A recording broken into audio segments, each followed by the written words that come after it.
അയ്യോ, ജീവിതത്തിൽ ഏറ്റവും കൂടുതൽ ഭയപ്പെട്ട ദിവസം എന്നെ ജയിലിൽ കൊണ്ടിട്ടു. അവിടുത്തെ നിയമപ്രകാരം ജയിലിലിടും. പോലീസുകാരനൊരു റൂക്കകത്തേക്ക് ഇട്ടപ്പോഴാ മനസ്സിലായത് വീണ്ടും ഇടിച്ചിട്ടാ വന്നത്. അവിടെ കിടന്ന് 5 ദിവസം. അവിടെ എന്നോട് പറഞ്ഞു, നീ അമേരിക്കൻ മിലിറ്ററിയുടെ കൂടെ. അന്നേരം ഞാൻ അറിയത് ഇറാഖിൽ പോകാനാണ്. നാട്ടിൽ വന്ന പപ്പിക്ക് പറ്റുന്നില്ല, കാരണം ജീവിത ചെലവുകൾ വർദ്ധിച്ചു. ഇവരുടെ അമേരിക്കന്റെ അണ്ടറിൽ വേണം പോവാൻ. ഇവരുടെ വെടിക്കോപ്പുകൾ കൊണ്ടുവന്ന പണിയാ. ഇവരെ ആദ്യം എനിക്ക് കയറ്റി വെക്കുന്ന വണ്ടി ഇതാണ് പീരങ്കിയാണ്. ഒരു 3-4 അടി. ഈ ബോംബാണ് പൊട്ടുന്നത് എന്താ നമുക്ക് അറിയത്തില്ല. പേടിച്ച് ചാടി എണീറ്റപ്പോൾ ആള് പറഞ്ഞു കൊണ്ട റെഡി ആയിക്കോളാൻ പറഞ്ഞു.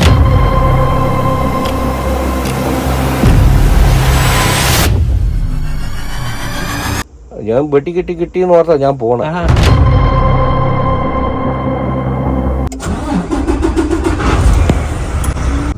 ഫ്ലൈറ്റ് മാതിരി തന്നെ.